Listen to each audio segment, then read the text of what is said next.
मोदी को बर्बाद कर दूंगा, एनडीए गठबंधन तहस नहस कर दूंगा और भारतीय जनता पार्टी का बुरा हाल करने में मुझे ज़रा भी देर नहीं लगेगी। चिराग पासवान के तेवर कुछ ऐसे ही नज़र आ रहे हैं, क्योंकि चिराग पासवान के साथ गद्दारी कर कर फंस गई है भारतीय जनता पार्टी।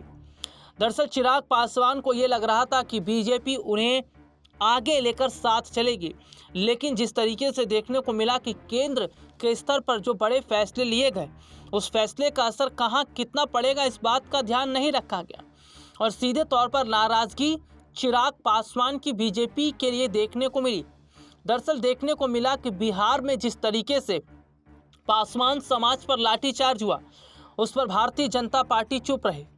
बिहार में देखने को मिलता है दलित बस्ती को आग के हवाले कर दिया गया, उस पर भारतीय जनता पार्टी चुप रही। आरक्षण जिस पर सुप्रीम कोर्ट का फैसला आया, इस पर भारतीय जनता पार्टी चुप रही। बिहार में पासवान समाज के लोगों को दरकिनार किया जा रहा है, उस पर भारतीय जनता पार्टी चुप है और यही वजह है कि चिराग पासवान को बोलना पड़ा। उन्होंने कहा कि मैं किसी पद का लालची नहीं, किसी कुर्सी का लालची नहीं। अगर मेरे समाज, मेरे साथ के जो लोग हैं उनके साथ अन्याय होगा तो अन्याय को बर्दाश्त नहीं करेंगे। एनडीए में एक बड़ी दरार अब पड़ती नजर आ रही है। हालांकि इसमें यह भी देखा जा रहा है कि नीतीश कुमार की नाराजगी भी नजर आ रही है, क्योंकि नीतीश कुमार भी प्रधानमंत्री नरेंद्र मोदी के कई फैसले से नाखुश नजर आ रहे हैं।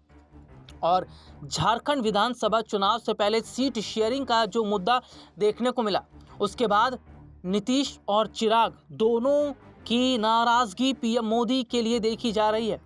हालांकि चिराग पासवान ने ये साफ कर दिया है कि वो अपने पिता रामविलास पासवान के आदर्शों पर चल रहे हैं और उन्हें ज़रूरत पड़ी तो वो खुद अकेले चलेंगे और लोगों के लिए आवाज़ खड़ा करेंगे।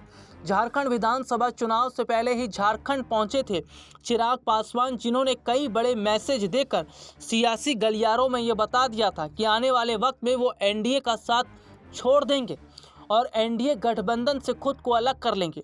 चिराग पासवान अगर एनडीए गठबंधन से खुद को अलग कर लेते हैं तो इसका बड़ा नुकसान बीजेपी को होगा। लेकिन सबसे बड़ी बात यह है कि सीट शेयरिंग को लेकर नीतीश कुमार भी बीजेपी से नाखुश दिखाई दे रहे हैं, जिसका दिल्ली की सत्ता पर बड़ा असर पड़ेगा, क्योंकि अगर नीतीश ने समर्थन वापस ले लिया तो मोदी जी की सत्ता जानी तय है।